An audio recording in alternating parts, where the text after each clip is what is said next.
j'ai rien dit. Tu es la première personne à qui je raconte cette histoire. Ah bon, tu l'as même Vraiment. pas dit à ton mari? Non, rien du tout. Ah. J'ai eu tellement honte ce moment-là que je n'ai même pas dit à mon mari. Je n'ai rien du tout dit. Non. Wow.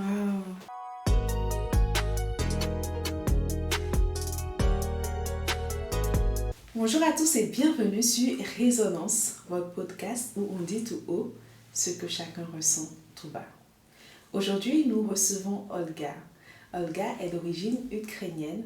Elle fait le choix de venir en France suite à une opportunité que son mari obtient ici, dans son pays natal. Elle prend cette décision sans savoir ce qui l'attend réellement.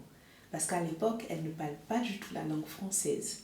Elle va nous raconter comment est-ce qu'elle fait pour s'intégrer, pour apprendre cette langue-là très rapidement, mais surtout pour pouvoir aussi décrocher des opportunités professionnelles.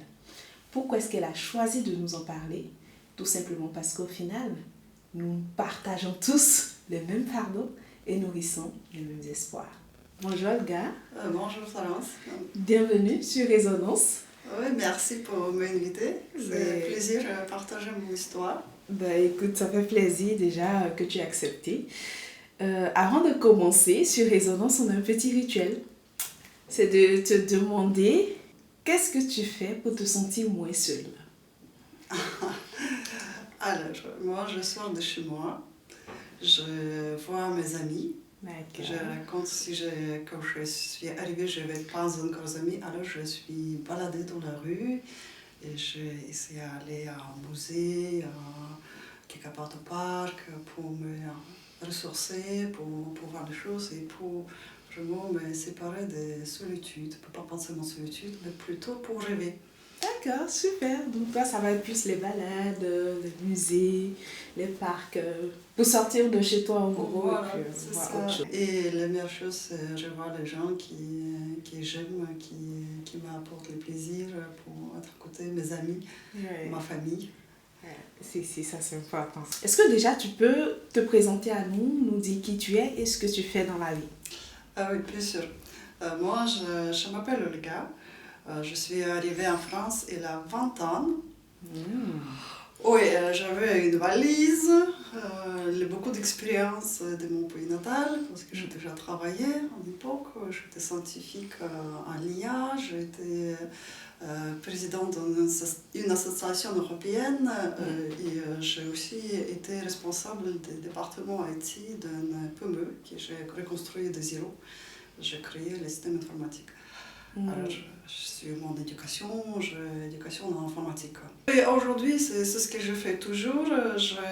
J'accompagne les DSI, j'accompagne les CIE dans leur transformation digitale, transformation en rajoutant l'IA.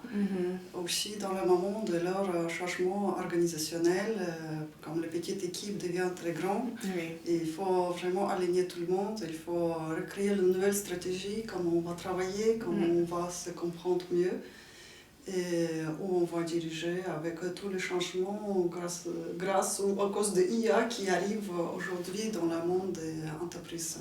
Tout à fait. Tu disais que ça fait 20 ans que tu vis en France, que tu t'es installée ici. Et donc, déjà, comment est-ce que tu arrives en France? Qu'est-ce qui fait que tu fais le choix de venir t'installer en France? En fait, c'est très simple. C'est grâce à ma famille que je suivais. Mon mari il est français, il a réussi à retrouver travail en France. Pendant plusieurs années, il cherchait en Ukraine, en Pologne, en Europe de l'Est où on habitait, et il n'a pas réussi à retrouver. D'accord. Et c'est en France, dans son pays natal, il a réussi à rattraper le travail. Et moi, je le suivais un peu aveugle et je me dis, mais être dans le domaine IT, parler de 5 langues, sauf français, je vais survivre quand même. C'est parler 5 langues à l'époque déjà, ouais, pas mal.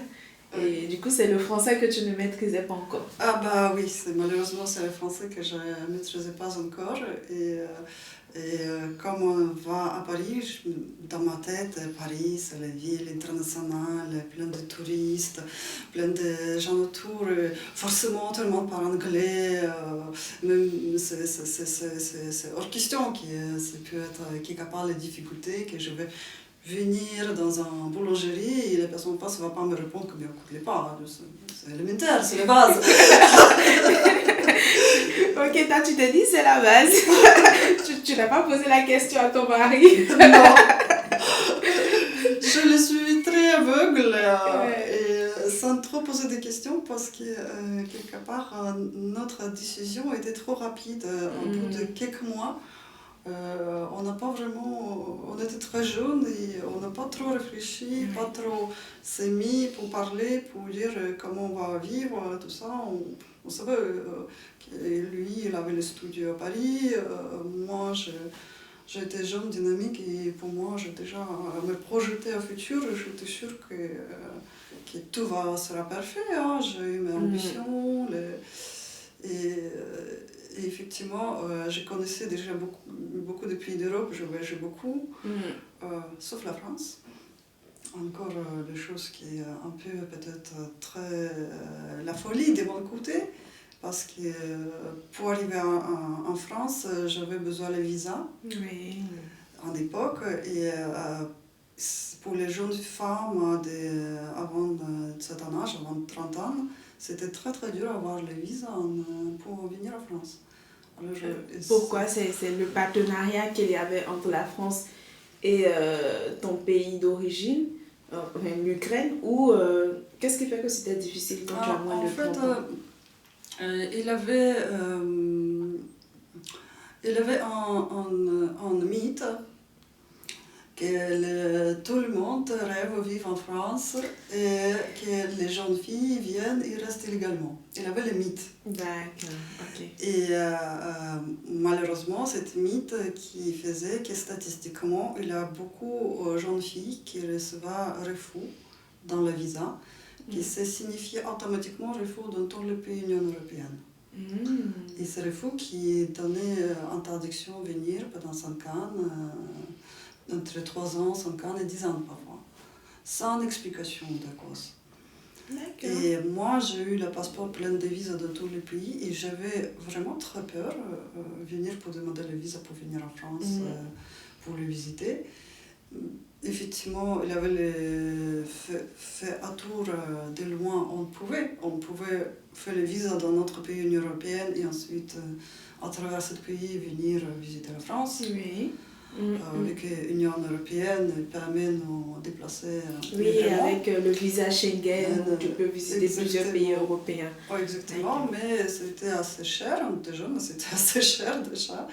Et c'était contrôlé sur l'entrée des pays, parce que ça veut dire qu'automatiquement, si j'ai le visa polonaise ou le visa allemand, il faut que je passe par le premier pays entrée, ça doit être Pologne ou allemand, avec les réservations de tous les séjours dans ce pays-là. D'accord.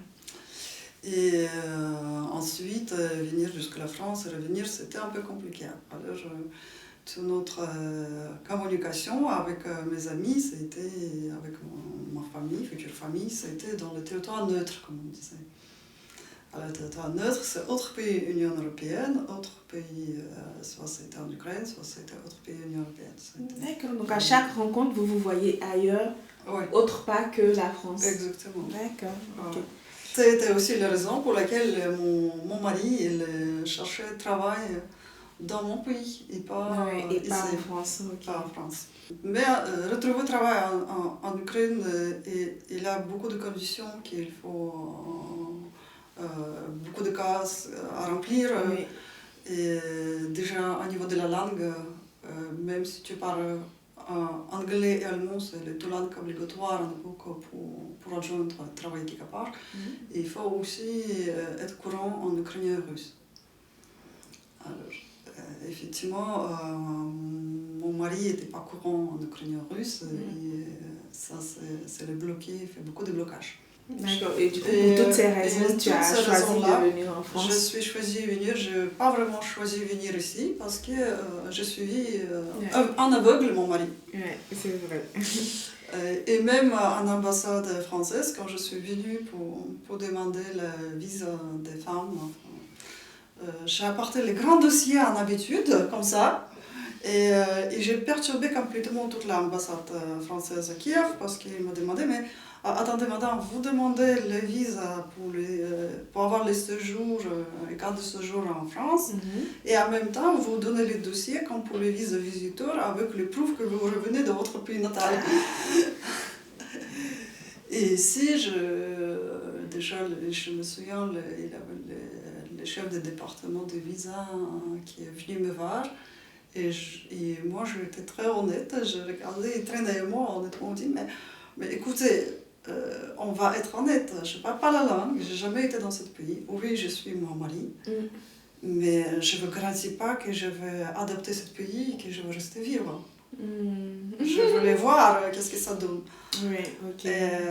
Et d'autre côté, c'était effectivement, c'était aussi quelque part comme anecdote si tu veux, parce qu'elle m'a dit que, mais madame, vous êtes la première personne qui nous répond comme ça, parce que dans leur tête, tout le monde veut à tout prix venir, à tout prix rester. Et c'est la première personne qui dit qu'en fait, pour moi, ça me fait égal quel type de visa vous me donnez, parce que moi, je veux déjà du peu voir qu'est-ce que c'est ça, où je vais, dans quoi je rentre.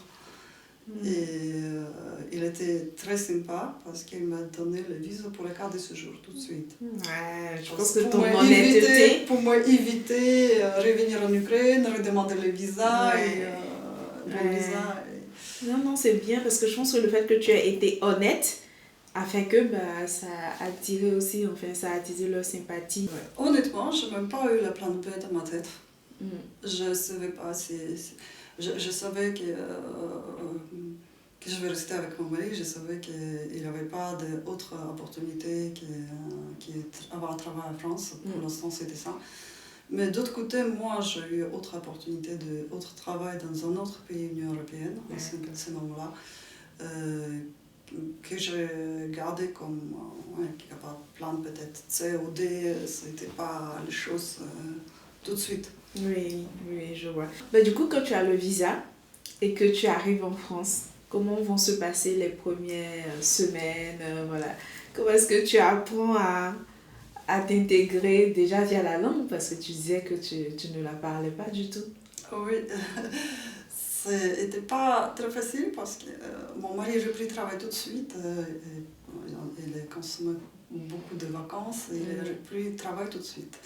Alors on est arrivé, le jour au lendemain, il est parti à travailler. Bon, pas laissé, on est arrivé soir, le matin il a travaillé, c'est tout. Moi je ne connais pas les quartiers, rien. Et effectivement, les premières choses c'était un peu bizarre parce que je n'avais pas d'amis en France, ni à Paris.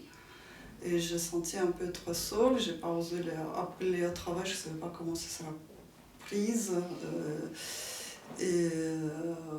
Et en fait, je semble commencer à me s'installer tranquillement, prendre mon temps et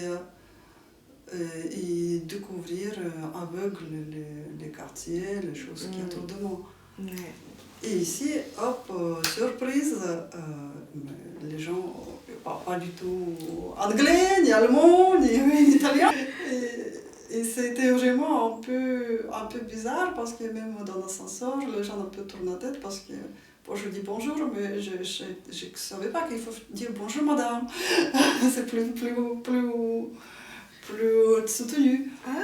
Mais même, tu vois, même si tu n'as pas un langage soutenu, que tu dis bonjour, l'éducation ou la logique voudrait que la personne réponde. Tu vois. Oui, effectivement, personne n'a répondu, mais ensuite, moi, je cherche communication et je demande comment ça va. Et ça déjà passe pas. Ça ne se passe pas parce qu'ils commencent à regarder à moi si je demande est-ce que vous pouvez me donner le numéro de votre compte bancaire et les derniers 3 chiffres de votre carte bancaire. Non, mais c'est vrai que c'est culturel. Et aussi, ça dépend des quartiers parce qu'ensuite, on a déménagé à un autre quartier quelques années suivantes. Et c'était complètement différent. Et aujourd'hui, où on habite, c'était encore autre chose. C'était une très grande surprise. Et j'ai très attaché à la place où j'habite parce que notre bâtiment, c'est presque une petite famille. Parce que tout le monde connaît tout le monde, on communique, on connaît tous les soucis et tous les bonheurs de chacun. Et du coup, toujours par rapport à cette intégration. Par rapport à cette intégration, si tu veux, c'est l'effet apprendre la langue très rapide. J'ai eu un boost en douche froide, si tu veux, un jour, je viens d'arriver. Effectivement, on fait quoi? On va en boulangerie pour acheter du pain. Et ça, c'est la douche des froides. Je suis seul client. Les boulangères, les vendeuses, elles ne font pas attention. Elle m'a dit blablabla, bon, je ne comprends rien du tout. Et j'ai essayé, et je lui demande est-ce qu'elle parle anglais? Non. Ok. Est-ce qu'elle parle allemand? Non. Italien? Non. Ok. Toutes les autres langues, même pas de peine de les demander parce que c'est une langue trop exotique pour ce qu'elle parlait. Et j'ai essayé un doigt expliquer que je veux du pain. Et le problème, c'est qu'il n'avait pas de prix à côté du pain. Et il part très vite, il court à gauche ou à droite. Même si je suis seule, je ne comprends pas pourquoi c'est un peu cette pression. Finalement, je donne le billet de 5 €. À l'époque, il a 20 ans. Les baguettes coûtent 60 centimes, les pains les plus chers, 1,60 € peut-être. Il prend une coupure dans le pain et il ne passe rien. Moi, je reste à l'heure. Même si je suis bien d'arriver, j'ai à peu près Ariette qui est le prix commun. Finalement, avec les grandes difficultés, il comprend que je ne vais pas partir, il me rentre 1,50 €. Ce qui était énorme d'époque, ça veut dire que je payais pour les pains 3,50 €. Ça va pas du tout. Ben ouais, et enfin, c'est fini ce qu'il va chez elle, derrière les boutiques, elle ne sort plus. Et enfin, avec ses pas, je restais comme ça et j'attendais 5 minutes ou 10 minutes, elle ne sort plus. Et enfin, je suis partie comme ça et j'étais vraiment très blessée. J'ai compris qu'il m'a quitté sans plus. Il m'a abandonnée avec cette part, avec cet argent-là. Il utilisait des situations que je ne peux pas expliquer, je ne peux pas parler. Malheureusement, on n'a pas eu smartphone à l'époque, on ne pouvait pas communiquer via traducteur. Je n'ai pas eu les papiers et stylos pour écrire sur le prix ou quelque part faire les dessins. Et imagine-toi, je sors de chez moi et j'étais complètement écrasée, un peu choquée et presque à larmes, si tu veux, parce que tu as une situation vraiment un peu... Elle t'a volé au fait, elle a été désagréable, elle t'a volé, tout ça. Voilà. Mais c'est fou. Mais je me dis à ce moment-là, ce sera la dernière fois que je vais dans cette situation à cause de la langue. C'était le boost énorme pour apprendre la langue et j'ai commencé tout de suite à se mettre dedans. Ouais, parce que je ne voulais pas du tout arriver deuxième fois dans la même situation. Et j'ai dit, bon, j'ai compris les leçons, j'ai compris, c'est tout, ça, on finit à ce niveau-là. Et c'est passé comme ça pour la boulangerie. Voilà, c'est passé. J'ai rien dit. Tu es la première personne à qui je raconte cette histoire. Ah bon, tu l'as même pas dit à ton mari? Non, rien du tout. J'ai eu tellement honte à ce moment-là que je n'ai même pas dit à mon mari. Je n'ai rien du tout dit. Non. Waouh. Ouais. Alors, s'il va voir cet épisode, il va avoir une surprise. Mais ouais, c'est... D'accord. Et du coup, ça t'a révolté. C'est à partir de là, tu t'es dit, il faut que j'apprenne vraiment la langue, quoi, pour ne plus jamais que ça m'arrive. Oui, c'est ça. Ouais, je dis, je vais apprendre la langue, je ne veux jamais me mettre en situation pareille. Et même, j'ai déjà planifié apprendre la langue quand je suis arrivée. Simple, c'est passé très peu de temps, je n'ai pas eu le temps encore vraiment le payer à apprendre pour communiquer en boulangerie. C'est passé quelques jours quand je suis arrivée et qu'il posé les valises. Effectivement, je planifiais le faire, mais pas peut-être tout de suite, vu que je parlais 5 langues. Et pour moi, c'est tout à fait normal parler la langue puis tu habites. Oui, c'est tout à fait normal, mais en même temps, on ne peut pas t'en vouloir que tu te sois dit, ok, c'est pas grave, les gens, on est dans un pays plutôt touristique, international, donc les gens vont parler anglais, tu vois. Et avec 5 langues, c'est déjà un beau bagage, donc c'est bien que tu ne te sois pas empêché de venir à cause de la langue. Et la preuve, là, je parle trop bien, mais bon, tu vas nous dire justement comment tu es arrivé à parler aussi bien. D'accord. Alors, je suis inscrite sur le cours de la langue tout de suite. C'était très bon cours, j'ai aimé très très cher pour notre famille. Et pareillement, j'ai commencé à chercher l'opportunité à apprendre la langue gratuitement quelque part ou avec les coûts moins importants. D'accord. Et imagine-toi, il passe 2 mois, j'arrive à rendez-vous avec Ophi, comme tous les étrangers. Oui, à l'Ophi, on adore ouais. Ophi. Je suis dans la salle d'attente et eux, ils font partout les publicités sur le contrat intégration en société française. À l'époque, ce n'était pas encore obligatoire, mais était très très souhaitable. Et ils distribuaient les textes des contrats à toutes les langues, en anglais, en allemand, en russe, à toutes les langues, pour que les gens puissent les lire facilement. Et je trouve un petit point qui est, pour ceux qui ne parlent pas français ou pas très mal, il les propose le cours de la langue française gratuit. Et moi, je dis, waouh, c'est mon chance. Je le tente parce que comme ça, je libère le financement, la famille, et je vais avoir le cours français. Sauf que ce moment-là, il arrive un conseiller qui est très charmant, et il me dit, bonjour madame. Et bon, je lui ai répondu, bonjour monsieur. On commence par parler, il me demande comment je vais, je demande comment il est. On papote, on arrive à son cabinet, on continue à papoter, il raconte sur ma vie, qu'est-ce que je faisais avant d'arriver en France. Il me donne des conseils, je les réponds. Et imagine-toi, je ne m'ai pas rendu compte que tout passe en français. Ben ouais. Enfin, ça dans ma tête, je ne sais pas. À la fin, il imprime plein de documents, tout ça, il me donne des documents, il explique les choses et il me pose les certificats du niveau de la langue française. Et moi, je vois les certificats, je me dis, ah oui, le contrat. Oui, tu penses au contrat qui va te permettre... Parce que je n'ai pas lu ce qui est écrit dans ces certificats, mais moi, l'idée fixe que je dois... Et à ce moment-là, je les demande... Le contrat, c'est ce qui te permet de t'inscrire après pour apprendre la langue française, c'est ça? En fait, c'est eux qui t'inscrivent, c'est eux qui t'évaluent. Ok, c'est eux qui t'évaluent et qui t'inscrivent. D'accord. Et en fait, je les demande, cette fameuse, au début je dis que je veux signer un contrat, sans dire pourquoi. Il était très étonné, il dit oui, bien sûr, il était même ravi parce qu'habituellement il convainc les gens de le faire, et ici c'est moi qui première fais le pas, je veux signer. Okay. Je signe le contrat et maintenant je dis, et maintenant aussi le contrat point-tel la langue française, cours de la langue française. Et il m'a dit, mais madame, vous n'avez pas besoin, votre français est très bon niveau. Moi, je dis, mais non, vous ne comprenez rien, je ne parle pas du tout français, je suis arrivée il y a 2 mois, je n'ai aucun mot en français, non, vous ne comprenez rien. Il regarde et me dit, non, écoutez, on parle quelle langue maintenant avec vous? Et oui, à ce moment-là, c'était comme ça, je dis, ah, zut, on parle français. Il dit, bah oui, j'ai déjà évolué votre niveau français, voilà les certificats, vous êtes à un niveau supérieur. Et moi, je dis, mais c'est pas possible, j'ai commencé à apprendre, c'est pas possible.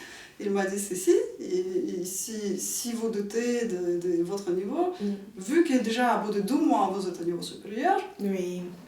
je suis tranquille par rapport à votre évolution et votre langue. Bravo. Oh, merci. Alors, c'est comme ça que j'ai raté les cours français gratuits. Mais du coup, après, c'est bon, le fait qu'il t'ait dit ça, ça t'a rassuré et tu n'as plus cherché. Ça m'a rassuré, mais quand même, j'ai continué à apprendre la langue. Oui, toi de ton côté, mais oui. sans forcer ou sans payer. Si, quand même, j'ai continué à payer. J'ai retrouvé l'autre cours qui était moins élevé. Oui. Okay. Mais vu que tout de suite j'ai été dans le cours très intense et très bon niveau, ce cours me donnait les bases. D'accord. Les bases très importantes qui me permettent ensuite très vite évoluer, intégrer et faire les choses. Tu es arrivé, tu as eu tes petites galères avec la langue et finalement, il s'est avéré que tu n'es pas si mal et même tu as évolué. Du coup, j'ai envie qu'on bascule sur l'aspect professionnel. Donc, comment est-ce que tu fais pour déjà trouver du boulot et comment est-ce que ça va se passer, cette vie professionnelle? Parce qu'après, tu as des diplômes, tu as un parcours, donc il faut bien le valoriser. Donc, comment est-ce que tu bien fais? sûr, c'était pas la rivière tranquille pour moi. Quand j'arrive en France, déjà je apprends le fait de CV, apprends comment passer un entretien, etc. Parce que c'est tout différemment pour moi, de nouveau. Oui. Alors j'apprends les codes de travail, j'apprends les cultures de travail. Oui. Ouais. Ça c'est très important, c'était très très différent de ce que j'ai vécu en Ukraine. Et effectivement, j'étais très jeune vis-à-vis des Français. Parce qu'en France, à 26 ans, il y a beaucoup de gens qui reçoivent son diplôme, qui sont déjà diplômés ou qui viennent de recevoir son première expérience. En Ukraine, c'est les personnes qui ont déjà bonne expérience, expérience confirmée. D'accord. Vous commencez à travailler à peu près. Parce que tu vois ici, les ingénieurs, 22 ans, 23 ans, quoi, tu as ton diplôme et puis tu démarres. Après, il y a des gens plus jeunes, mais souvent c'est à cet âge-là, 22 ans. Et donc toi, pour être confirmé à 26 ans.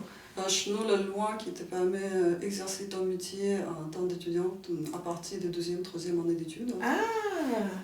Et alors, on a absolument tous les étudiants, ils utilisent cette chance pour exercer son métier, commencer à exercer son métier à un niveau de base, à un niveau d'ingénieur.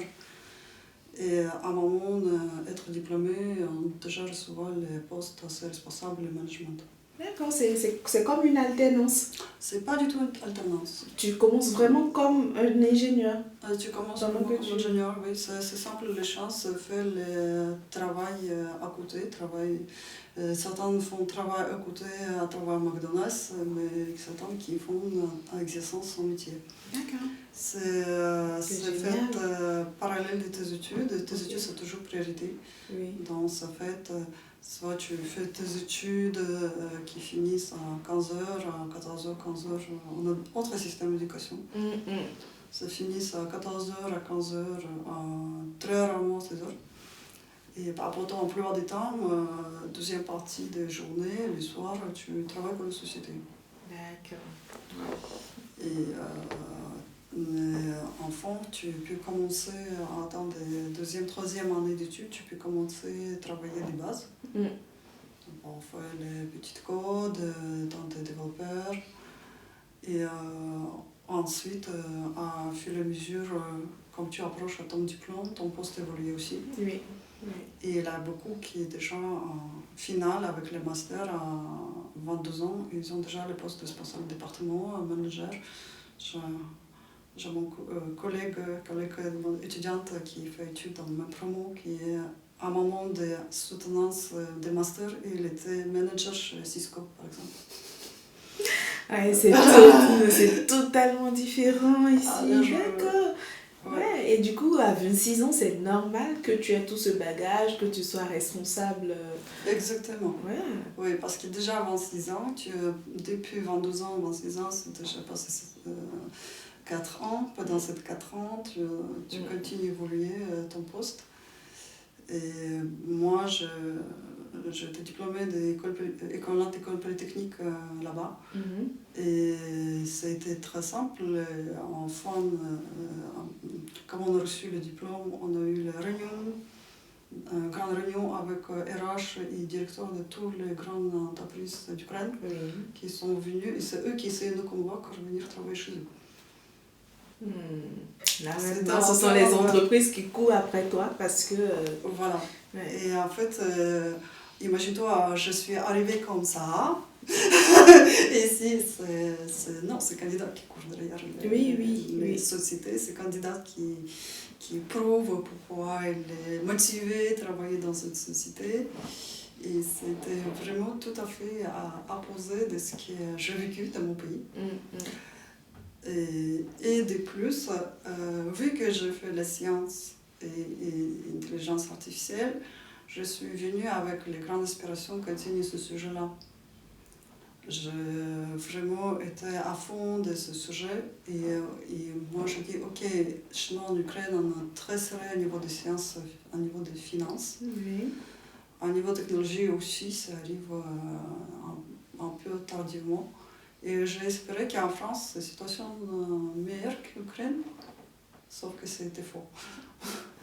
Et quand je suis venue pour Antarctica et rencontrer les algorithmes et architecture de l'IA générique sur lequel je travaillais à l'époque, il m'a regardé comme une folle en disant mais, vous appliquez ça où? Et je commençais à rencontrer tous les user cases qu'ils ont pu avoir.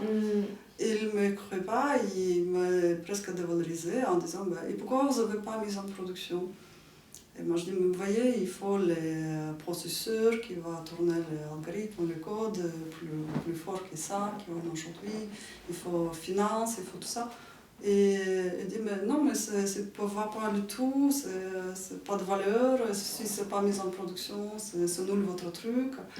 Et aujourd'hui tu sais quand je regarde avec l'évolution de l'IA aujourd'hui, je souris, franchement je souris parce que je me dis j'ai envie de revoir les visages de ces gens-là qui me disaient à l'époque que tout ce que je fais ça ne vaut pas de ça et qu'il n'a pas de futur. Ouais, parce que vous étiez en avance, en fait, tu étais en avance sur ces sujets-là.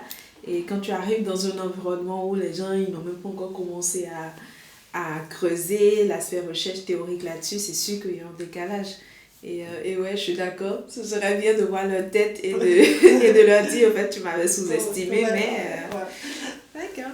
Alors, j'ai été obligée de me réorienter dans l'informatique. Totalement. Complètement, oui. Complètement.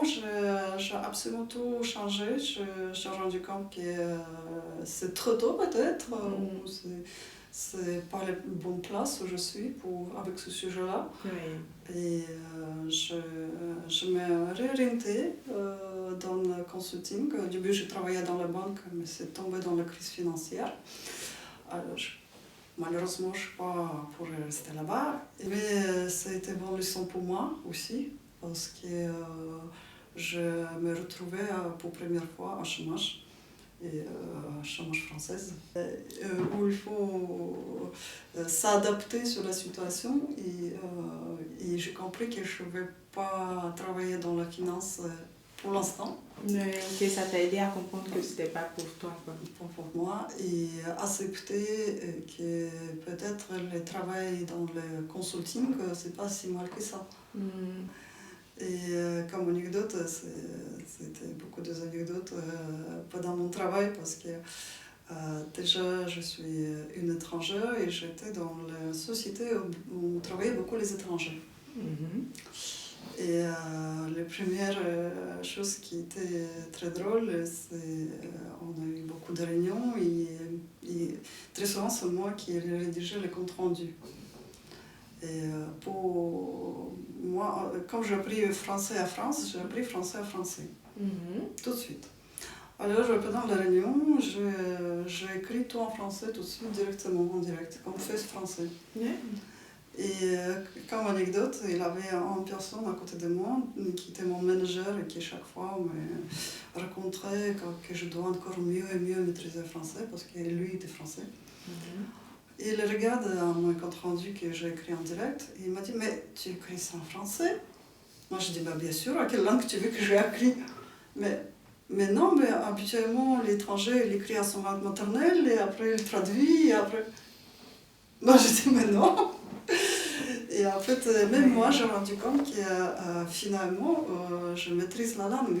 Ben oui, en fait, tu as eu des réflexes qui ont fait que tu as progressé très rapidement. Exactement. Et j'ai eu le réflexe d'écrire, apparemment, les personnes qui faisaient compte rendu avant moi, ils les faisaient à sa langue maternelle, ils prenaient beaucoup de temps pour traduire ensuite et pour livrer. Oui, on n'avait pas IA encore, vraiment. Et ça a été très très drôle. Mais en même temps, les situations que je continue à découvrir, même si ça fait déjà quelques années que j'habite en France, c'est le rôle en France, la femme, dans la société française, dans l'entreprise. Et l'effet que, encore l'année 60-70, les femmes elles demandaient permission de son mari pour travailler ou pour ouvrir le compte bancaire. Le compte bancaire, oui. Ça n'existait pas dans mon pays. Ah bon? Du tout. Ah, jamais. Vous étiez... On n'a jamais eu ça. On a toujours eu notre indépendance financière et notre indépendance. On ne demande pas à notre mari pour... Génial. On D'accord. n'a pas du tout eu ça. Alors, imagine-toi, moi, je viens d'un pays où ça n'existait jamais. Et ici, je passe en Tartia et en face de moi, et je demande salaire de marché. J'ai vu qu'il a tel salaire, je sais que c'est mon salaire de marché. Et en face, les personnes qui réagissent, ah bah vous voulez le même salaire que l'homme? Moi, je n'ai pas compris d'ailleurs pourquoi elle me dit ça. Parce que je ne savais pas cet aspect historique. Il a abandonné, il continue son ligne en disant mais qu'est-ce que vous voulez? Vous êtes femme, vous avez 27 ans ou 30 ans, vous n'avez pas encore les enfants et vous voulez le même salaire que l'homme. Moi, je regarde lui, je dis je ne vois pas de le rapport. Enfin, je suis partie, j'ai eu un sentiment un peu bizarre, je n'ai pas compris ce qui est passé. Je n'ai pas compris qu'il y a en fait cette discrimination directe. J'ai bien compris.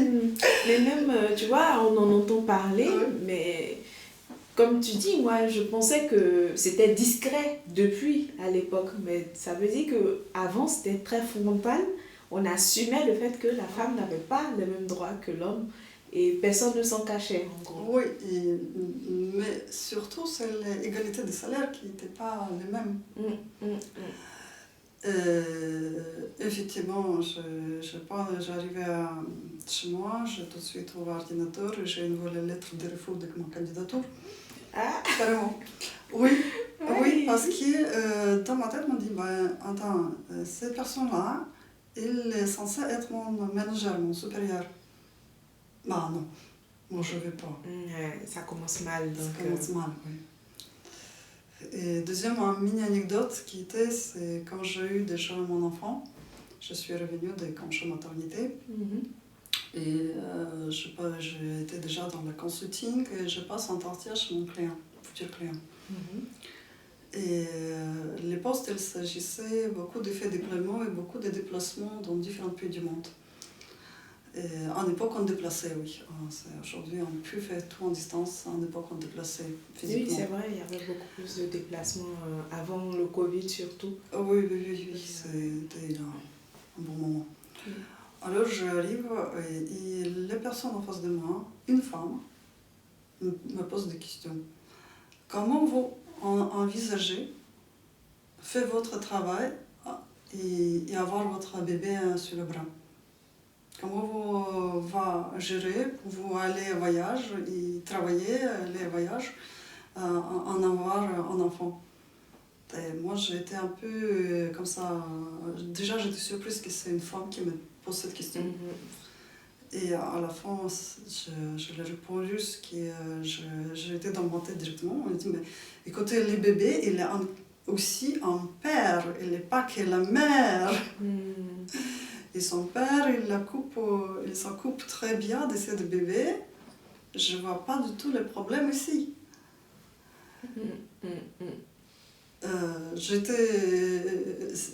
Il avait les petites pauses et après cette femme, il avait un autre client homme, il était à nous. Et cette femme regardait cette personne-là, elle commence à lire, elle dit tu attends, monsieur Dupont, ce que madame dit. tu vois, c'est comme ça, l'enfant qui doit avoir un enfant, il est aussi le père, pas que le mère. Et moi, j'étais un peu... Voilà, je ne savais pas de quoi penser à ce moment-là. Moi, j'étais prête pour cette question parce que je toujours disais que mon enfant, il n'est pas que la mère, il est aussi le père. Et j'ai été acceptée pour ce poste. Et ensuite, j'ai découvert mieux ces deux personnes-là qui étaient dans la salle de réunion. Dont la femme, elle n'a pas eu l'enfant, mais le monsieur, il a eu ses enfants, deux enfants. D'accord.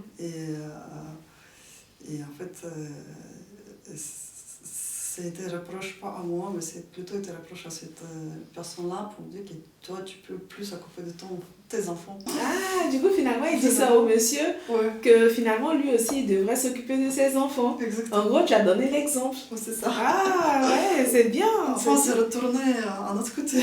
Ah oui, c'est bien. Dans ton expérience de consulting, comment est-ce que ça a évolué? En fait, cette expérience, il m'a fait une grande ouverture un regard de haut de tout ce qui passe autour. Pas qu'il y ait un niveau technologique, parce qu'il m'a envoyé dans différents clients pour travailler avec les différentes technologies. Ça me permet bien maîtriser toutes les architectures IT de toutes les sociétés, dans absolument différents secteurs. Mais en même temps aussi voir comment ça passe dans différentes sociétés, différentes tailles, différents environnements, avec le travail avec les différentes personnes de toutes les nationalités possibles et imaginables. C'était énormément richesse. Oui, totalement. J'ai toujours essayé de voir les choses positives. Ouais. Et comme on montre, quand je regarde, regarde derrière sur la vie que j'ai passée, je trouve que beaucoup de choses qui passaient dans ma vie n'étaient pas du tout par hasard. D'accord. Ça a été le début, l'étape suivante, ça a été le changement, ça a été les choses qui vraiment m'ont amené où je suis aujourd'hui. Oui. Et parfois, à un moment passé, je pensais que oh là là, mais comment c'est possible, c'est pas bien ça, c'est pas bien ça. Enfin, je dois dire qu'en arrivant en France, j'ai vu mon imagination de la réussite que je vais avoir. Finalement, j'ai eu une réussite absolument autre, qui n'a rien à voir avec ce qui était dans ma tête quand je suis arrivée. Et elle est positive? Elle est mieux ou pas? Parce que tu avais. Elle est très différente. Elle est très différente. Très différente, mais est-ce que tu en es heureuse de cette réussite-là que tu n'imaginais pas, mais qui a été différente? Je suis heureuse. Il faut être heureux. Ouais. Il faut être heureux où nous sommes dans notre étape. Il faut voir, c'est une étape de vie qu'il faut passer. Et tout ce qui passe dans la vie, c'est pas par hasard. Une situation qui est arrivée avec moi. C'est là-dedans, peut-être en début, quand je suis arrivée, mon deuxième, troisième journée en France. Pas fait le tour avec les pas avec moi. Peut-être je ne vais pas me pousser et pas me dépêcher si vite à apprendre la langue pour me progresser vite, pour accrocher vite. S'il n'y avait pas de crise financière et je restais sur le même poste, dans la même banque, dans mon cocon, dans mon confort, je n'ai pas savais toutes les sociétés qui existent, toutes ces technologies. J'ai resté très très enchaînée dans mon technologie, très très enfermée dans... Ils faisaient le même job, le même travail. Totalement, oui. Et aujourd'hui, je ne vais peut-être pas devenir indépendant, pas créer ma société, pas intervenir auprès de différentes sociétés, différents groupes pour faire mon expertise, mon regard sur leur évolution, sur leur situation, transformation. J'aime beaucoup cette mentalité parce qu'effectivement, c'est quelque chose aussi qui m'anime. Je pense que tout ce qu'on vit est là pour nous enseigner quelque chose. Exactement. Et c'est à chacun de voir qu'est-ce qu'il en tire. Est-ce que tu restes que sur le négatif ou tu prends ce qui peut t'aider à passer à une étape supérieure, tu vois, à aller vers autre chose. Et c'est bien que tu le dises. Tu as commencé à le dire. Si tu devais nous dire ce que tu as retenu de ton parcours d'intégration, quand tu quittes l'Ukraine, tu arrives en France, tu apprends la langue, tu cherches le boulot, tu vis toutes ces expériences-là. Qu'est-ce que ça t'a enseigné? Déjà, pour moi, ça ressemble tout ce qui passe avec nous, c'est pas par hasard. Et il faut remercier la vie pour tous ces petits moments de difficulté qu'il nous envoie parce que c'est ce qui nous fait grandir. Et sans ces petits moments qui peut-être parfois dans la situation on dit ça y est catastrophe en du monde, personne ne me comprend, tout le monde me discrimine, je sais pas, les différents trucs. Et à la fin, non, ça a été simple, en étape pour progresser, pour aller plus loin, pour faire autre chose, pour s'orienter. Je trouve l'intégration c'est très très important, c'est s'intégrer, c'est comprendre historiquement les pays, comprendre son code social. Moi, dans mon cas, je suis venue de l'Europe, en Europe. Et dans ma tête, c'était, mais bon, nous sommes en Europe, ça va, hein? Je peux relaxer, n'est-ce pas? C'est parce que j'ai changé un continent, ou c'est parce que je suis venue, je sais pas, à autre bout du monde. Ça va, nous sommes tous... et non, ça me rappelle une autre anecdote que j'ai eu un conseiller à Pôle emploi, à l'époque ça s'appelait Pôle emploi, aujourd'hui c'est France Travail. Oui, Et lui-même, il était étranger aussi, il est venu de Madagascar. Et comme il m'a vu, la première chose qu'il m'a dit, bon, je sais, vous pensez que vous êtes venu d'Europe, vous pensez que c'est la même chose que chez vous. Pas du tout. Et je vais vous prouver ça. Et il commençait à s'inscrire sur différents ateliers, des développements personnels, différents ateliers sur comment passer un entretien, comment préparer le CV, comment faire différentes choses que je dis non, ça va aller, mais c'est élémentaire, on connaît tous. Et finalement, ces petits ateliers qui étaient à gauche-droite, ils m'ont aidé à un peu voir la situation différemment. Et comprendre aussi que c'est pas du tout la même chose que chez nous. Ouais, que c'est pas acquis finalement. C'est ça. Ouais. Ouais. Et aussi, j'ai croisé pas mal de personnes qui aussi cherchaient le travail à l'époque et avec qui on a toujours une relation amicale. C'est très chouette. Si tu devais passer un message à une personne qui nous regarde aujourd'hui et qui peut-être a vécu ce parcours-là d'intégration ou pas, mais qu'est-ce que tu lui dirais? Je lui dirais, foncez-vous, parce que la situation dans laquelle vous êtes, cette situation, c'est votre base fondamentale, socle, qui vous commencez à construire pour votre transformation. On devait passer par cette période de transformation de nous-mêmes, dedans nous, pour comprendre mieux où nous sommes, notre environnement, et mieux comprendre, mieux apprendre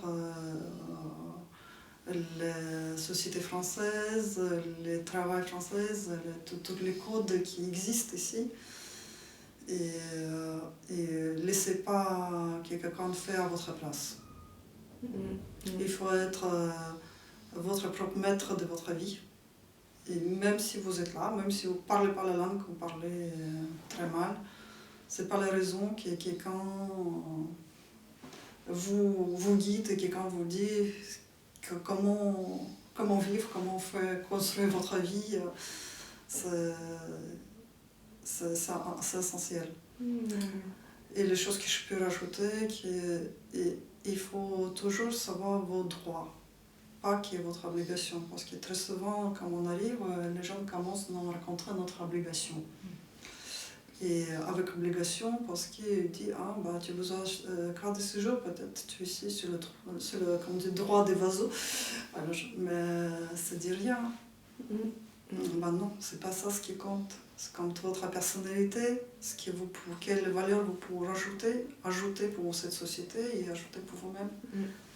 Et connaître les droits, c'est très très important. Très très intéressant ce conseil-là.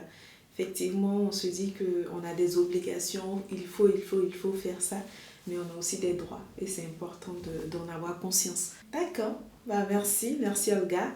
On a notre rituel de fin et au fait, le rituel de fin, c'est l'invité précédent qui te laisse un message que je vais te lire et toi aussi tu feras pareil avant de partir.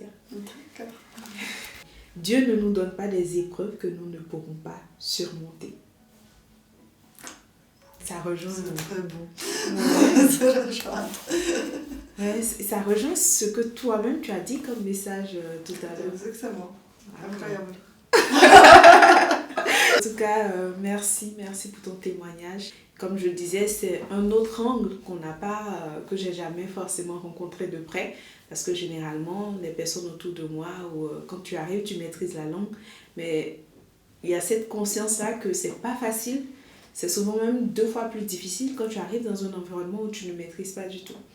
Et toi, tu as réussi en 2 mois à apprendre la langue, à t'intégrer et aujourd'hui à être, tu vois, la boss de ta propre boîte. Donc, félicitations pour ça. Merci. Est-ce que tu as un dernier mot, un mot de fin avant qu'on nous dise au revoir? Bien sûr, la vie est belle, il faut les profiter, il faut prendre toutes les opportunités de sa vie et ne pas lâcher. Il faut se transformer, il faut aller en votre avenir. Et tout va toujours bien. Merci Olga. Merci à vous de nous avoir suivis jusqu'à la fin. Merci pour vos commentaires, pour vos partages, pour vos abonnements. Et on se dit à dimanche prochain pour un nouvel épisode. Bye bye.